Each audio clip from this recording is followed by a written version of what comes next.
Starting சீனில் கிணத்துலேருந்து ஒரு dead பாடியை வெளியில் எடுக்கிறாங்க.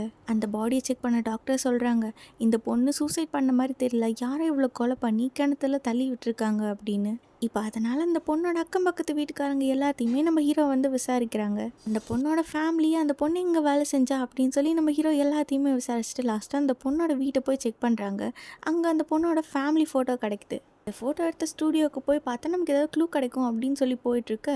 அப்போது எதர்ச்சியாக ஒரு டீ கடையில் பொண்ணோட ஹஸ்பண்டான ராஜுவை மீட் பண்ணுறாங்க. சொந்த ஊர்லேருந்து தன்னோட ஃபேமிலி அங்கே கூட்டிகிட்டு வந்து தனக்கு ஒரு நல்ல வேலை போட்டு கொடுத்தது எல்லாமே அந்த பொண்ணோட சொந்தக்கார பையன்தான். என்னதான் ராஜு தனமும் குடிச்சிட்டு வீட்டை ஒழுங்காக கவனிக்கலனாலும் அந்த பையன்தான் அந்த பொண்ணையும் அவங்க குழந்தைங்களையும் நல்லா பார்த்துக்கிறான்.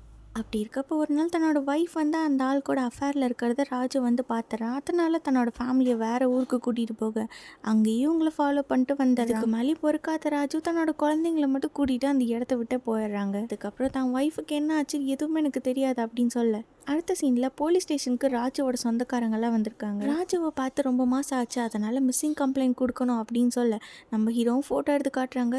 இது எங்கள் ராஜுவே கிடையாது அப்படின்னு அவங்க சொல்ல